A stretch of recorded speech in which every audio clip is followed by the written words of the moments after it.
네, 오늘 우리가 살펴볼 본문은 고린도 후서 4장 6절에서 11절 말씀입니다. 고린도 후서 4장 6절에서 11절 말씀입니다.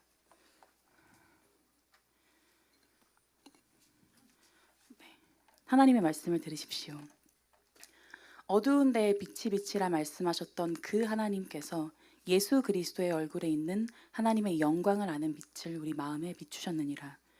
우리가 이 보배를 질그릇에 가졌으니 이는 심히 큰 능력은 하나님께 있고 우리에게 있지 아니함을 알게 하려 함이라. 우리가 사방으로 우겨쌈을 당하여도 쌓이지 아니하며 답답한 일을 당하여도 낙심하지 아니하며 박해를 받아도 버림받지 아니하며 거꾸러뜨림을 당하여도 망하지 아니하고 우리가 항상 예수의 죽음을 몸에 짊어짐은 예수의 생명이 또한 우리 몸에 나타나게 하려 함이라. 우리 살아있는 자가 항상 예수를 위하여 죽음에 넘겨짐은 예수의 생명이 또한 우리 죽을 육체에 나타나게 하려 함이라. 아멘. 여러분, 예수님을 믿게 되었던 그 순간을 혹시 기억하고 계십니까? 저에게도 좀 그런 순간이 있었는데 예수님을 믿게 됐을 때 저는 좀 이런 상상을 했던 것 같습니다. 제 인생이 180도 달라질 거라는 그런 상상이죠. 마치 우리 눈앞에 에덴 동산이 쫙 펼쳐질 것처럼 이제 난 하나님의 사람이니까, 그리고 전지전능하신 하나님을 정말 나의 품 안에 둔 사람이니까 내 인생은 조금 달라질 거야, 조금 웅장해지지 않을까 라는 그런 생각을 한 번쯤은 다 해보신 적이 있을 겁니다. 그런데 우리는 익히 경험하여서 알고 있습니다. 우리의 현실은 또 그렇지 않다는 것을요. 박영선 목사님의 인생이라는 책에는 이런 말이 있습니다. 제가 읽어드리도록 하겠습니다. 예수를 믿고 나서 보니 가장 의아한 게 무엇입니까? 내가 회개했는데 세상이 변하지 않는다는 것입니다. 사는 것이 여전히 고달픕니다. 밤새워 울고 기도했는데 아침부터 엄마가 고함 지릅니다. 야, 이 녀석아, 왜 안 일어나? 밥 처먹고 학교 가. 그럴 때면 아니, 하나님 이럴 수가 있습니까? 하는 생각이 듭니다. 세상이 변하지 않으면 내 믿음이라도 커져서 무슨 일이 일어나도 아무렇지 않아야 하는 건 아닙니까? 그렇게 울고 감격했는데도 내 마음 현실을 이기지 못합니다. 각오가 며칠 못 갑니다. 울어도 못하네 라는 찬송가도 있듯 하나님이 무대를, 정황을, 컨텍스트를 바꿔주시지도 않고 우리의 실력도 바꿔주시지 않습니다. 분명히 감동이 있었고 소원도 있었고 각오도 했고 결단도 했으나 나는 변한 게 없습니다. 정말 그렇습니다. 꿈꾸는 대로 진로의 길이 우리가 술술 풀리기보다는 하나님을 만나고도 여러 가지 이유들, 돈이 없고 재능이 되지 않는다는 이유로 그 진로에서 중도에 하차를 하기도 하고요. 또 내가 좋아하는 사람과 동화 같은 그런 해피엔딩을 장식하기보다는 좋아하는 사람으로부터 오히려 상처를 받는 경우들이 허다합니다. 또 철도 씹어먹을 것처럼 정말 건강했던 우리의 몸이 도리어 병을 얻어가지고 골칫덩어리가 되기도 합니다. 주님을 만나기 이전보다 왠지 더 실패한 것 같은 우리 인생입니다. 그러나 여러분, 우리 삶의 실패를 통해서 하나님이 일하시고 계신다는 것을 아십니까? 저는 오늘의 설교를 통해서 여러분의 삶에 있는 그 실패들이 여러분을 그저 냉담하게 하는 그런 방식으로 그렇게 내두는 그런 모습이 되기를 원하지 않습니다. 저는 오히려 그 실패 속에서 정말 하나님께서 여러분에게 가르치시는 것이 무엇인지를 배우기를 원합니다. 그래서 오늘 저는 고린도후서 4장 본문을 통해서 인간이 실패의 경험을 통해서 배울 수 있는 것들을 좀 나눠보려고 합니다. 첫 번째는 곧 자기 자신에 대한 바른 이해와, 그리고 두 번째, 능력 있는 하나님에 대한 이해를 배울 수 있다는 것과, 그리고 마지막으로 우리가 실패를 즐길 수 있는 이유를 배운다는 것을 좀 나눠보도록 하겠습니다. 가장 먼저 실패의 경험을 통해서 우리가 배울 수 있는 것은 바로 바른 자기 이해입니다. 삶을 살아가다 보면 우리는 때때로 자기 자신을 바로 이해하는 데 실패하는 사람들을 발견하곤 합니다. 끊임없이 아재 개그를 뿜어내면서 자신은 재미있는 사람이라고 생각하는 사람, 혹은 그 정도로 부유하지 않음에도 불구하고 이런저런 사치를 부리는 사람, 그리고 주변 사람들을 괴롭게 하는 그런 예민함을 가졌음에도 자기 자신은 문제가 없다고 생각하는 사람, 그리고 몸이 약함에도 불구하고 반복해서 무리하는 사람, 그리고 능력이 되지 않음에도 불구하고 이것저것 열심히만 하는 사람들, 이런 사람들을 보면 우리는 어딘가 고구마를 먹은 듯한 답답함을 느끼게 됩니다. 또 이런 사람들을 가까이에 두는 것은 쉬운 일이 아닙니다. 때때로 우리는 이런 사람들 때문에 화가 나기도 하죠. 그래서 우리는 그런 사람들 보면서 자기 자신을 조금만 더 알 수 있다면 얼마나 좋을까. 그러면 저 사람도 나도 좀 더 좋은 삶을, 좀 더 나은 삶을 살 수 있을 텐데 라는 생각을 하며 안타까움에 빠지기도 하죠. 그런데 성경은 그러한 사람들이 멀리에 있지 않다고 말합니다. 바로 우리가 그런 사람들이라고 말하기 때문입니다. 스스로 지혜 있다 하나 어리석게 된 자들, 질그릇이나 스스로를 청아백자라고 여기며 살아가는 자들, 그것이 바로 우리라는 것을 말해주는 것이죠. 여러분, 바울이 사람, 그리고 바울 자신, 우리를 질그릇으로 빗대어 말하고 있는 것을 한번 보십시오. 여기서 질그릇은 고대 근동 지역에 가정마다 이렇게 구비되어 있던 평범한 물건이었어요. 그리고 매우 잘 깨지는 그릇이었죠. 이 그릇은 수리가 가능한 어떤 금속 그릇이나 아니면 녹여서 재활용이 가능한 그런 유리 그릇과는 달라서 한 번 깨지고 나면 복구가 불가능했다고 합니다. 그러므로 이제 깨지면 바로 버려져야 했던 그런 그릇이었던 것이죠. 그래서 이 질그릇들은 값이 얼마 나가지가 않고 귀히 여겨지지도 않았습니다. 그리고 질그릇이라는 이 표현은 하나님께서 타락한 아담에게 하신 창세기 3장 19절의 말씀을 떠올리게 하는데요. 바로 이 말씀입니다. 너는 흙이니 흙으로 돌아갈 것이니라 하시니라. 탁 치면 정말 흙과 같은 부스러기가 될 것 같은 그런 인생. 아무리 대단한 것처럼 보이더라도 우리의 인생은 한 줌의 흙과 같다는 것이 성경이 우리에 대해서 객관적으로 말하고 있는 바입니다. 우리는 우리 자신을 어떻게 생각하고 있습니까, 여러분? 우리는 우리 삶이 질그릇보다는 깨지지 않는 견고한, 또 밋밋하기보다는 화려한 청아백자와 더욱더 가깝다고 생각을 합니다. 그 결과 우리의 인생이 어떻습니까?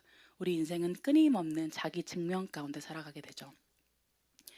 어린아이들도 예외는 아닙니다. 어린아이들은 자신의 집에 있는 인형이나 그런 장난감을 가지고 야, 우리 집에는 막 이것도 있어. 막 우리 집에는 이것도 있어. 이러면서 막 이렇게 자기 자랑을 하면서 자기 증명을 하죠. 그리고 학생이 되면 학생들은 자신의 성적이나 혹은 자신의 힘이나 혹은 자신의 끼나 자신의 외모로 자기 증명을 하려고 합니다. 그리고 직장인들은 어떻습니까? 우리 중에 아마 공감하는 사람들이 많을 텐데 연봉과 또 승진, 그렇죠. 그리고 직분 이런 것 통해서 직무를 통해서 자기 증명을 하려고 하죠. 그리고 아이를 가진 부모들은 자신의 자녀로 또 자기 증명을 하려고 합니다. 그러니까 우리의 인생은 끊임없이 야, 나 이런 사람이야 라는 것을 계속해서 증명하는 그러한 삶을 살아가는 것이죠. 그리고 복음 안에서 발견한 참된 자유, 복참자라고 하죠. 그 책에서 팀 켈러는 성경이 이러한 인간의 모습을 이렇게 묘사한다고 말합니다. 적정한 크기를 넘어 지나치게 부풀고 팽창되어 있는 것. 한껏 부풀어 올라서 터지기 일보 직전인 상태가 바로 우리의 자아의 상태라고 말하고 있는 것입니다. 그래서 우리의 자아는 늘 비교하고 또 자랑하는 일, 또 자기를 증명하는 일로 굉장히 분주하다라고 말을 합니다. 그래서 우리의 인생은 때때로 위태로워 보이기도 하는 것이죠. 아마 우리 가운데 누군가는 나는 그렇지 않은 것 같은데 라고 생각하는 사람이 있을지도 모르겠습니다. 나는 사실 동의할 수 없어. 나는 내 한계를 잘 알고 있다고. 나는 그렇게 나에 대한 기대치가 높지 않아 라고 말하는 사람들이 있을 겁니다. 그러나 한번 이렇게 생각을 해봅시다. 만일 누군가가 여러분을 무시한다면 어떻게 되겠습니까? 누군가 여러분에게 야, 너 별거 없네 이렇게 말을 한다면 여러분 참을 수 있겠습니까? 아무리 욕심이 없다고 하는 사람들도 이러한 상황에서 자신의 자아가 분노에 차서 꿈틀거리는 것을 경험을 해봤을 겁니다. 그 어느 때보다도 격렬하게 반응하면서 야, 네가 뭔데 내 인생을 두고 이런 말을 해? 라고 이제 소리치는 자신을 보았을 겁니다. 이러한 우리의 본성을 적절하게 설명해주는 한 예시를 제가 좀 찾았습니다. 종의 마음이라는 어떤 책에 있는 내용인데요. 이 책은 이제 십자가랑 대야를 메고 다니면서 수많은 사람들을 섬긴 한 목사님의 이야기를 담고 있습니다. 근데 여기에 되게 재밌는 그런 어떤 대목이 나와요. 그러니까 이 목사님과 함께 동역하는 한 분이 이제 이 목사님에게 이렇게 말을 한 거죠. 어떻게 얘기했냐면요. 잘 들어보십시오. 목사님, 제가 자원해서 사람들을 섬기는 종이 되는 것은 기쁘고 즐거운 일이지만 사람들이 정말로 나를 종처럼 대우할 때는 참을 수가 없습니다. 그렇죠? 자기 자신이 자기를 종으로 여기는 것은 괜찮지만 누군가가 나를 종처럼 부려먹고 무시하고 하대하는 것은 견딜 수 없는 것이 인간의 본성입니다. 이것이 한껏 부풀어 올라 있는 자기 증명으로 가득 찬 우리 인생의 모습인 것이죠. 그러나 우리 삶에서 겪게 되는 실패의 경험은 우리가 한낱 질그릇이라는 것을 배우게 합니다. 여러분, 한껏 부풀어 오른 그런 풍선에 날카로운 그런 바늘을 딱 대면 어떻게 될까요? 그 우쭐거리던 풍선, 빵빵거리던 그 풍선이 그때서야 비로소 톡 하고 터지면서 자신의 원래 사이즈에 도달하겠죠. 이처럼 실패는 매일같이 두꺼운 화장을 하느라 자신의 진짜 얼굴마저 잊어버린 우리의 민낯을 다시금 보여줍니다. 계획했던 일이 수포로 돌아갔을 때, 신뢰했던 사람이 도리어 내 마음에 비수를 꽂을 때, 너무나도 간절히 바라던 것이 더디게만 이뤄질 때, 해야 할 것은 많은데 몸이 아프기 시작할 때, 그때 우리는 많은 것을 손에 쥔 듯이 살아왔던 우리 삶이 어리석은 인생뿐이었음을 알게 됩니다. 그리고 우리는 우리의 생명조차 담보할 수 없는 깨지기 쉬운 질그릇이라는 것을 알게 되죠. 다른 말로 하면 실패가 있기까지 우리는 참된 자기 이해에 도달하기가 어려운 것입니다. 실패는 우리의 모습을 정말 거울처럼 깨끗하게 바라보게 하죠. 우리는 이 말을 바울이 하고 있다는 사실에 주목해야 합니다. 바울은 소위 말해서 꽤 잘 나가는 사람이었습니다. 빌립보서 3장에는 그가 본래 어떤 사람이었는지를 알 수 있는 단서들이 있는데요. 제가 읽어드리도록 하겠습니다. 3장 5절에서 6절입니다. 나는 8일 만에 할례를 받고 이스라엘 족속이요 베냐민 지파요 히브리인 중에 히브리인이요 율법으로는 바리새인이요 열심으로는 교회를 박해하고 율법의 의로는 흠이 없는 자라. 바울은 율법의 규정에 따라서 8일 만에 할례를 받았습니다. 이는 그 부모가 어떤 사람들이었는지를 짐작하게 해줍니다. 그들은 율법에 아마 굉장히 충실한 그런 유대인 가정이었겠죠. 그리고 그는 베냐민 지파였다라고 말을 합니다. 베냐민 지파는 이스라엘 남북이 분열되었을 때 유다 지파와 함께 다윗 왕가에게 충절을 지켰던 그러한 지파예요. 그러니까 그만큼의 뿌듯함이 있는 지파인 것이죠. 그리고 이스라엘의 첫 왕인 사울 있죠, 사울. 사울이 속한 지파가 바로 베냐민 지파입니다. 그러니까 물론 사울 왕의 그 끝이 좋지는 않다고 하더라도 사실 왕이 나왔다라는 것만으로도 이것은 엄청난 것이잖아요, 그렇죠? 그러니까 우리가 막 어떤 지역구에 뭐 이렇게 대통령이 나왔다면은 굉장히 그게 화제가 되는 것처럼 이제 그 바울이 베냐민 지파였다라는 것은 사실은 그에게 굉장히 뿌듯함을 안겨주는 무언가였던 것이죠. 그리고 그는 유대인의 귀족이라고 할 수 있는 바리새파 사람으로 뛰어난 교육을 받았습니다. 그는 최고의 선생 가말리엘이라는 사람 수하에서 배우면서 최고의 학문을 수행했습니다. 그리고 게다가 거기에 그는 로마의 시민권까지도 소유를 하고 있었습니다. 그는 말 그대로 정말 잘 나가는 엘리트 그 자체였던 것이죠. 그만큼이나 자신감이 넘치는 사람이었을 겁니다. 그리고 그는 자신이 믿었던 그 유대교에 충성된 사람으로서 예수를 그리스도라 부르는 저 정신 나간 사람들, 그 사람들을 죽이려는 그 사명에 불타오르고 있었죠. 청아백자 같은 그런 사람을 한 예로 든다면 아마 바울만큼 어울리는 사람이 없을 겁니다. 그러나 다메섹으로 가는 그 길, 그리스도인들을 잡아서 죽이려는 그 길에서 그는 커다란 실패를 겪게 됩니다. 하늘로부터 이런 음성을 듣게 된 것이죠. 사울아 사울아 내가 어찌하여 나를 박해하느냐. 그 음성을 듣자 그는 자신이 잘하고 있다 여긴 모든 것들이 다만 진리를 거스르는 것뿐이었음을 알게 되었습니다. 사도행전 9장 8절은 이렇게 말합니다. 사울이 땅에서 일어나 눈은 떴으나 아무것도 보지 못하고 사람의 손에 끌려 다메섹으로 들어가서 실패가 닥치자 그는 순식간에 약해졌습니다. 그는 당연하다 생각했던 자신의 시력마저도 한순간에 잃을 수 있다라는 것을 알게 되었고요. 그것이 자신의 것이 애초에 아니었다라는 것을 알게 되었습니다. 그리고 자신이 행한 모든 열심으로 하나님께 영광을 돌리기는커녕 하나님과는 무관한 자신의 그림을 열심히 그리면서 하나님을 거스르고 대적하고 있다라는 것을 깨닫게 되었습니다. 그리고 온통 실패로 끝났던 그의 계획은 그로부터 이러한 고백을 만들어냈죠. 미쁘다 모든 사람이 받을 만한 이 말이여 그리스도 예수께서 죄인을 구원하시려고 세상에 임하셨다 하였도다. 죄인 중에 내가 괴순이라.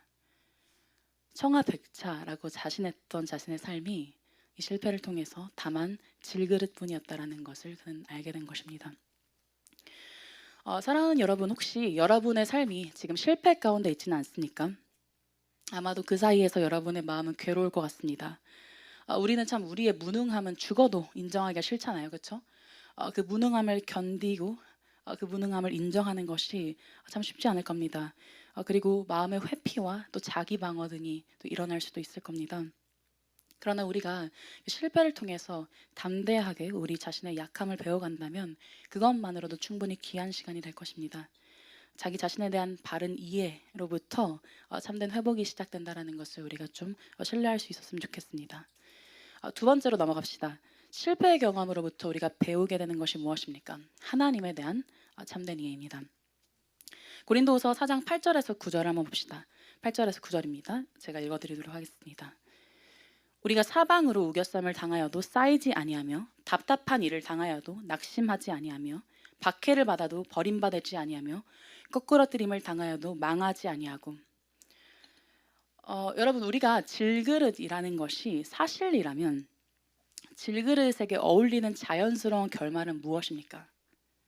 깨어져 버리는 것이죠. 깨지는 것입니다. 숱한 실패를 겪다가 아예 인생이 망해버리는 것이 자연스럽고 마땅한 엔딩입니다. 그러나 여기서 바울이 그리는 이미지를 보십시오. 그는 지금 질그릇이 깨어지기 쉬운 모든 상황들을 그려내고 있습니다. 우겨쌈이라는 단어는 압박을 당한다라는 것을 이제 말합니다. 그러니까 사방에서 지금 압력을 받는 어떤 모습을 그려내고 있는 것이죠. 그리고 거꾸러뜨림을 당하여도는 던져진다라는 의미예요. 이렇게 쓰러지게 이렇게 밀치는 그런 이미지를 가진 단어인 것이죠. 그러니까 질그릇이 지금 사방으로 눌림을 당하고 있고 던져지고 있는 그러한 이제 이미지를 그려내고 있는 것입니다. 그런데 여기서 중요한 것은 그 질그릇이 그렇게까지 압박을 당하고 던져지고 있는데도 깨어지지 않는다라는 것이죠. 그리고 이것은 실제로 바울 자신의 이야기를 보여줍니다. 여러분, 바울이 예수님을 만난 뒤에 그 삶이 어땠습니까? 예수님은 바울에게 실제로 이렇게 말씀을 하셨죠. 그는 내가 나의 영광을 위해서 택한 나의 그릇이다 라고 말씀하시면서 그가 내 이름을 위하여 얼마나 고난을 받아야 할 것을 내가 그에게 보이리라 하시니라고 하셨습니다. 예수님을 만난 그의 삶은 고난 끝, 행복 시작과는 정반대되는 그러한 삶이었습니다. 하나님은 그를 부르셨을 때 그가 겪을 고난도 확실하게 말씀을 해주셨죠. 하나님은 그의 삶을 무수한 고난의 길로 인도하셨습니다. 그는 늘 가난했습니다. 교회들로부터 재정을 요청할 수 있었지만 그는 교회의 상황을 위해서 그렇게 하지 않고 장막 치는 일을 손수하기도 했었습니다. 때때로는 간신히 먹을 것을 먹을 수 있었죠. 또 그는 늘 몸이 아팠습니다. 이것을 바울은 자신의 몸에 가시가 있다라고 표현을 해요. 근데 정확한 그런 병명이 무엇이었는지는 우리는 모르지만 신학자들은 이것이 눈과 관련된 질병이었을 것이라고 추정을 합니다.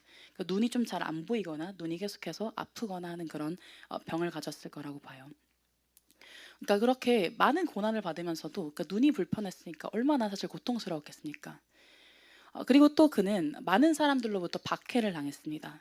사방으로부터 사람들이 와서 그를 모욕하고 때리고 정말 모든 나쁜 짓은 다 하고 갔죠. 자신의 사람들이라고 믿었던 성도들도 예외는 아니었습니다. 그러니까 교회는 나의 편을 들어줄 것이라고 생각을 했을지 모르겠지만 교회도 자신의 편은 아니었던 것이죠. 그러니까 고린도 교회는 바울의 복음 전도를 듣고 세워진 교회였습니다. 그런데 그 교회가 도리어 그의 사도성을 의심하면서 너 사도 맞아? 라는 식으로 이제 오해를 했던 것이죠. 그리고 의심을 했던 것이죠. 그리고 이것은 치명적인 일이었습니다. 그러니까 사도라는 직분이 확보가 되지 않으면 그가 전하는 모든 복음조차 사실 하나님의 말씀이 아닌 것이 되어버리기 때문에 그렇죠. 그러나 이 모든 그러한 어려움 속에 이 모든 고난 속에서 바울은 이런 놀라운 고백을 했습니다. 빌립보서 4장에 이런 말씀이 있습니다. 내가 궁핍함으로 말하는 것이 아니니라 어떠한 형편에든지 나는 자족하기를 배웠노니 나는 비천에 처할 줄도 알고 풍부에 처할 줄도 알아 모든 일 곧 배부름과 배고픔과 풍부와 궁핍에도 처할 줄 아는 일체의 비결을 배웠노라. 내게 능력 주시는 자 안에서 내가 모든 것을 할 수 있느니라. 이렇게 고백을 했습니다. 여러분, 이것은 정신승리와는 다릅니다. 그는 도리어 모든 상황을 실제로 정복했던 것입니다. 가난도 질병도 그 어떤 것도 그에게는 문제가 되지 않았던 것이죠. 그리고 그가 전했던 그 복음, 사도성이 의심당하는 그 상황에서 전했던 그 복음도 실패로 돌아가지 않았습니다. 도리어 계속해서 그 복음이 진보하면서 많은 사람들을 회심으로 이끌었죠. 여러분, 그렇다면 이것이 어떻게 가능할까요? 질그릇과 같은 바울의 인생이 깨어지거나 망하지 않은 이유, 우리는 그 이유를 어디에서 발견할 수 있습니까? 아마 우리 중 누구도 그 이유를 질그릇 안에서 찾으려 한 사람은 없을 겁니다. 왜냐하면 질그릇은 언제나 깨어지기 너무 쉬운 것들이니까요. 강한 것이 하나도 없는 것이기 때문에 그렇습니다. 그러므로 우리 모두는 말씀이 말하는 바, 그러니까 질그릇 안에 있는 그 보배에 기대를 걸 수밖에 없게 되겠죠. 그리고 바울이 바로 이것을 의도하고 있습니다. 우리가 연약한 질그릇이기 때문에 질그릇인 우리의 삶이 만일 깨지지 않고 망하지 않는다면 도리어 우리 안에 있는 보배의 능력을 찬양하게 된다는 것입니다.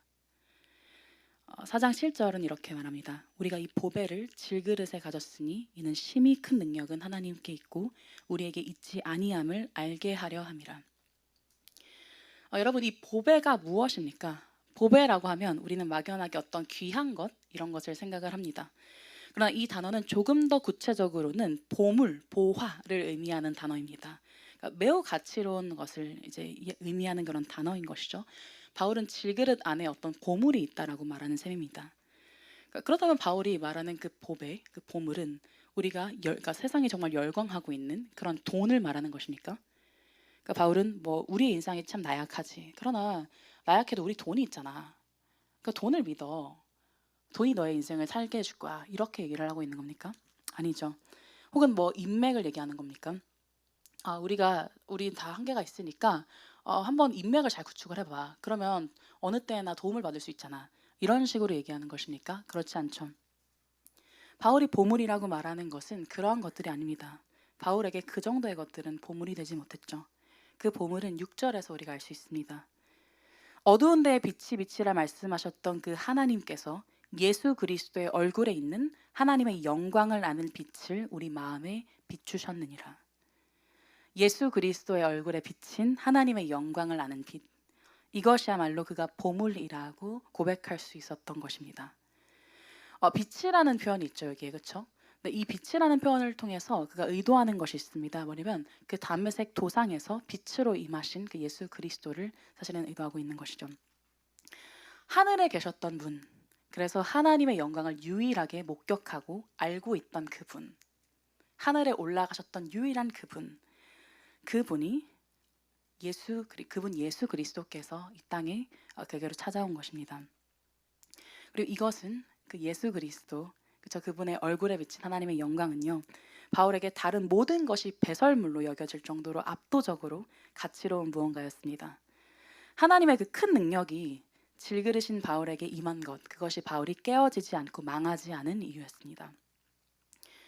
여러분, 이처럼 실패할 때 우리가 질그릇이라는 것을 배우게 되면요, 우리는 우리 인생을 책임질 수 있을 만큼 강하지 못하는 것을 깨닫는 바로 그 자리에서 우리 인생을 진정으로 책임질 수 있는 분께로 시선을 돌리게 됩니다. 그리고 그분을 바라보게 되는 것이죠.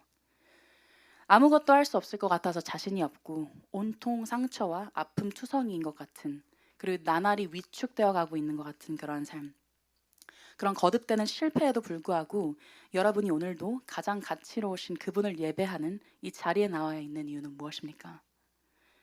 약하디 약한 여러분 가운데 하나님의 능력 있는 손이 함께하기 때문이죠. 여러분, 한번 근데 여기서 이 표현 질그릇 안에 보배가 있다라는 표현을 한번 다시 곰곰이 생각을 해봅시다. 여러분, 이것이 상식적인 말입니까? 이것이 좀 자연스러운 말입니까? 우리는 보물을 보통 어디에 보관을 합니까? 보물은 보물과 어울리는 곳에 보관을 합니다. 비싸고 좀 화려하고 견고한 그런 곳에 넣죠. 한번 다이아몬드 반지를 한번 생각을 해볼게요. 다이아몬드 반지는 어디에 보관을 합니까? 보통 뭐 금고 같은 데에 넣거나 아니면 우아하고 견고해 보이는 어떤 장식장에 넣거나, 그렇죠? 아니면 고급스러워 보이는 벨벳이 이렇게 딱 있는 예쁜 반지함에 넣습니다. 그것이 사실 자연스러운 그림이죠, 그렇죠? 우리에게는. 그런데 여러분, 한번 이걸 상상해 보십시오. 마치 다이아몬드 반지가, 여러분이 선물을 받았는데 다이아몬드 반지를 받았어요. 근데 그 다이아몬드 반지가 검은 봉다리 안에 들어있는 겁니다. 그러면 여러분은 어떻겠습니까? 물론 땡큐죠, 그렇죠? 다이아몬드 반지잖아요. 그러니까 아 땡큐다 이런 귀한 것을 감사합니다라고 할 수 있겠지만 좀 찜찜하긴 할 겁니다, 그렇죠? 왜냐면 검은 비닐봉다리랑 다이아몬드는 너무 상극이잖아요, 그렇죠? 어울리지 않잖아요. 그러니까 이 보물이 질그릇 안에 들어있다라는 것은 얼마나 부조화적인 것인지 여러분이 좀 알 필요가 있습니다. 그러니까 얼마나 찝찝한 일입니까? 그러나 여기서 우리는 다른 곳에서는 찾아볼 수 없는 기독교만이 가진 그 아름다움을 발견하게 됩니다. 세상의 상식으로는 이해할 수 없는 그 진리가 여기 있는 것이죠. 가장 귀한 분이 참으로 보잘것없는 자들과 함께하는 것이 기독교가 말하는 복음이기 때문입니다. 제가 이번 주에 그 목금토 가족들과 강원도 여행을 좀 다녀왔습니다. 그러니까 아버지랑 그래서 이제 뭐 차에서 이렇게 이야기를 하고 있었는데 아버지로부터 흥미로운 이야기 하나를 듣게 되었어요. 저희 아빠가 되게 이렇게 뭔가 이런 알게 되신 것들을 좀 나누는 걸 되게 좋아하시거든요. 그래서 이게 늘 듣게 되는데 아빠가 갑자기 부처님의 제자들과 예수님의 제자들의 차이가 무엇인지 아냐고 물어보시더라고요. 그럼 그때 이제 안다라고 하지 않고 그냥 뭔데요? 이렇게 이제 물어보는 게 네, 이제 바른 자세인데 그래서 제가 이제 뭔데요? 이렇게 물어봤어요. 뭔데요, 아빠? 이렇게 했어요.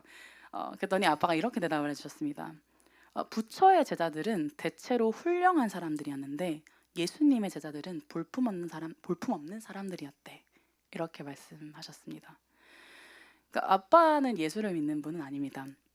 그러나 이런 특이성이 굉장히 신기하셨나 봅니다. 그래서 이 사실에 관해서 제가 좀 찾아봤습니다. 검색을 해봤습니다. 그랬더니 정말 부처에게도 예수님의 그 제자, 그러니까 12제자와 같은 그런 제자들이 있더라고요. 그러니까 12제자랑 다르게 10명이었습니다. 그리고 이 사람들의 그 스펙을 한번 살펴봤어요. 근데 진짜 스펙을 살펴보니까 좀 굉장히 남다르더라고요. 어떤 사람은 지혜가 굉장히 뛰어나서 별명이 지혜 제일이었다고 합니다. 그리고 법 왕자 이렇게도 불렸다고 합니다. 그리고 어떤 또 사람은 하늘을 나는 등 여러 신통에 되게 뛰어났기 때문에 신통제일이라고 불렸던 사람도 있었습니다. 그러니까 이제 굉장히 그 스펙트를 쫙 보는데 뭔가 굉장히 삐까번쩍하더라고요. 그러나 예수님의 제자들은 달랐습니다. 그들 중에는 특별하거나 대단한 사람들은 없었죠. 예수님의 12제자들의 거의 절반은 어부였습니다. 평범한 어부였죠. 그리고 그 중에는 당대 사람들의 비난을 받았던 세리도 있었습니다. 그들은 예수님을 잘 본받기는커녕 틈만 나면 예수님으로부터 콩고물이라도 얻어먹기 위해서 머리를 굴리고 있는 자들이었습니다. 또 예수님이 두 발로 직접 찾아가셨던 사람들은 어땠습니까? 손이 마른 자, 허리가 굽은 자, 눈이 보이지 않는 자, 돈맛에 들려서 나라를 배신한 자들. 그들은 어딘가 좀 이상하고 어딘가 좀 부족해 보이는 그런 사람들이었습니다. 그들은 사람들로부터 환영받는 사람들이 아니었습니다. 그리고 사랑스러워 보이는 사람들도 아니었죠. 그들의 인생은 실패와 조금 어울리는 그러한 인생이었습니다. 실제로 고린도전서 1장 26절은 이렇게 말합니다. 형제들아 너희를 부르심을 보라. 육체를 따라 지혜로운 자가 많지 아니하며 능한 자가 많지 아니하며 문벌 좋은 자가 많지 아니하도다. 그들은 압박을 받고 내던져지는 그런 질그릇과 같은 존재들이었습니다. 그러나 귀하신 보배이신 예수 그리스도께서 그들의 삶에 찾아와서 그들의 전부가 되어주시기를 기뻐하셨던 것이죠. 죽음인 자들에게는 생명으로 찾아가셨고 절망인 자들에게 기쁨으로 찾아가셨습니다. 그리고 아픔이 있는 자들에게는 회복으로 찾아가셨고 무가치한 자들에게는 어마어마한 가치로 찾아오셨습니다. 이것이 바로 기독교가 말하는 복음입니다. 그러므로 사랑하는 여러분, 우리가 이와 같은 사실들을 알 때 우리는 사실 실패를 즐길 수 있습니다. 우리가 실패를 즐길 수 있는 그 이유에 대해서 조금 더 구체적으로 살펴보도록 하겠습니다. 우리가 실패를 즐길 수 있는 이유가 무엇일까요? 가장 먼저는 우리가 본래 약하다라는 것을 알기 때문입니다. 우리는 실수하고 넘어져도 또 인생이 내 뜻대로 풀리지 않더라도 우리의 인생은 질그릇뿐이라는 것을 압니다. 그것을 담담히 고백할 수 있습니다. 그리고 우리의 약함이 하나님의 영광을 결코 훼손하지 못한다라는 것을 알죠. 그리고 우리가 또 이 실패를 즐길 수 있는 이유는 우리의 실패를 통해서 하나님의 영광이 더욱 높이 찬양될 것을 알기 때문입니다. 고린도서 4장 10절입니다. 우리가 항상 예수의 죽음을 몸에 짊어지면 예수의 생명이 또한 우리 몸에 나타나게 하려 함이라. 여러분, 바울이 고린도 교회에게 고린도 후서, 그러니까 고린도 전서 뒤에 고린도 후서를 다시 썼던 것은 당시 고린도 교회에 바울을 사도로 인정하려 하지 않는 그런 분위기가 형성되고 있기 때문이었어요.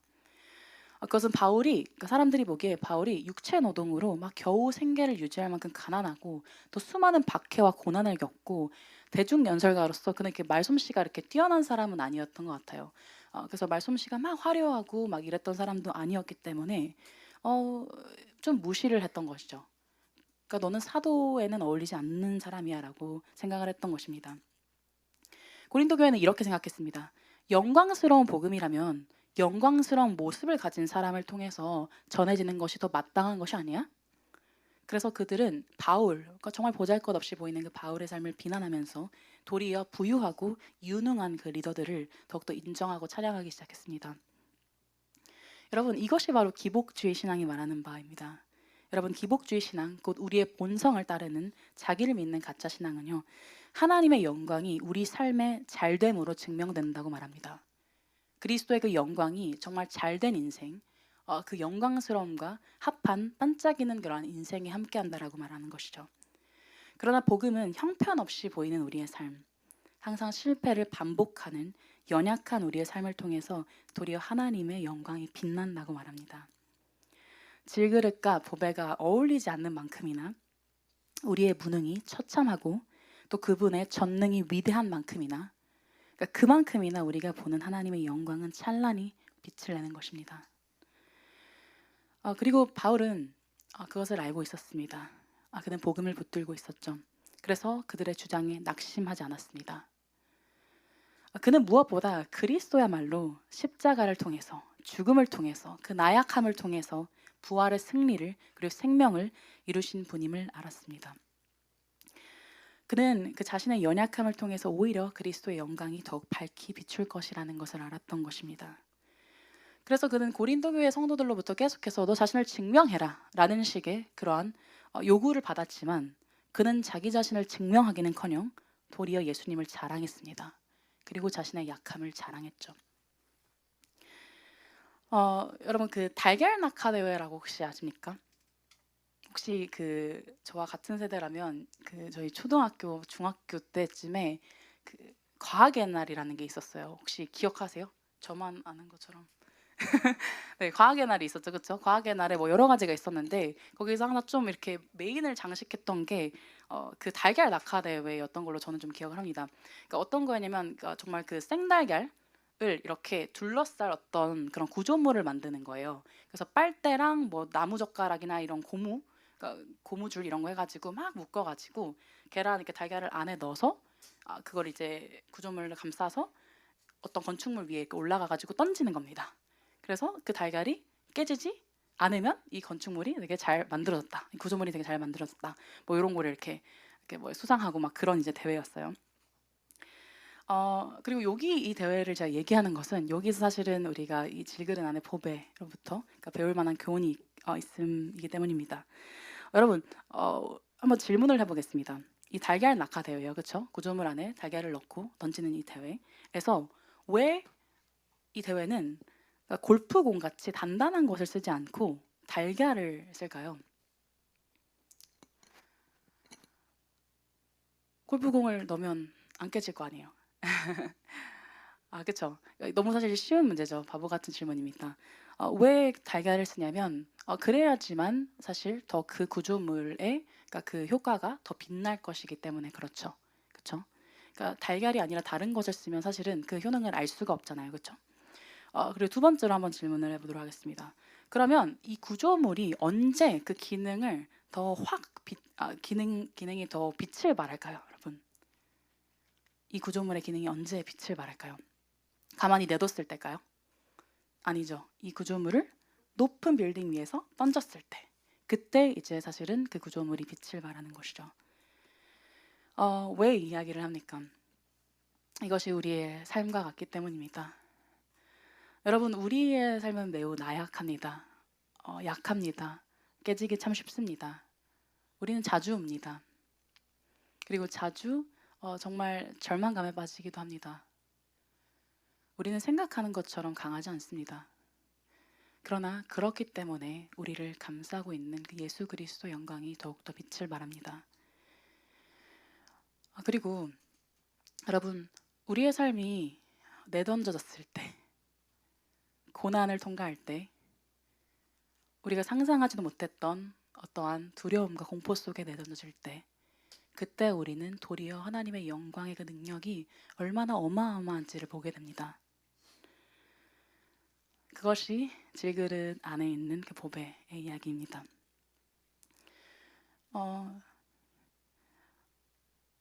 여러분, 저는 설교를 쓰면서도 수없이 정말 자기 절망감 속에 빠졌습니다. 설교를 쓰는 일이 참 쉽지 않습니다. 그래서 정말 그런 말을 하지 말아야지만 망했다라는 말을 참 많이 했습니다. 망하지 않는다라는 설교를 쓰면서도 망했다라고 말하고 있는 저를 보면서 또 현타를 느끼고 또 주님께 회개하고 막 이러면서 이제 그 시간을 반복을 했습니다. 그리고 정말 자신 없는 설교입니다. 오늘은 특히 더. 그런데 저는 정말 하나님께서 연약한 자들, 모자란 자들, 부족한 자들을 통해서 더욱더 밝히 영광의 빛을 내신다라는 것을 믿습니다. 그리고 그 믿음을 하나님께서 저에게 주셨죠. 저의 삶에는 굉장히 오랫동안 기다렸던 어떤 일이 있습니다. 굉장히 오랫동안 소망하면서 기다려왔지만 오랜 시간 동안 계속해서 실패만 했던 일이 있습니다. 그 일을 이제 생각을 할 때 어떤 때는 그냥 괜찮기도 하고 또 어떤 때는 되게 마음이 무너지기도 합니다. 그러나 제가 이 오랜 시간 동안 거의 한 7, 8년이거든요. 7, 8년이라는 시간 동안 계속해서 반복적으로 소망해왔던 그 일에 있어서 실패하면서 느낀 것은 정말 나의 실패를 통해서 오히려 하나님의 능력이 더욱더 기대되고 더욱더 밝히 빛나는구나라는 것이었습니다. 제가 손을 쓸 수 없는 것들에 있어서 정말 하나님만이 일하셔야 되는 그런 일들에 있어서 하나님의 그 영광이 제 삶에 더욱더 비친다라는 것을 알게 되었습니다. 그 시간을 통해서 인내를 배우고 또 하나님을 아는 그러한 것을 배우고 또 제가 얼마나 연약한 질그릇인지를 배워왔죠. 여러분, 여러분도 마찬가지일 겁니다. 고난의 자리, 실패하는 그 자리에서 여러분은 십자가에 달리신 예수 그리스도, 그러나 그 십자가를 통해서 부활과 생명을 이루신 그 예수 그리스도를 만나게 될 것입니다. 지혜가 없으십니까? 예수 그리스도께서 여러분의 지혜가 되어 주실 것입니다. 능력이 없으십니까? 예수 그리스도께서 여러분의 능력이 되어 주실 것입니다. 여러분, 소망이 없으십니까? 예수 그리스도께서 여러분의 소망이 되어 주실 것입니다. 정말 예수 그리스도께서 여러분의 전부가 되어 주실 것입니다. 우리 같이 찬양하면서 또 기도하도록 하겠습니다.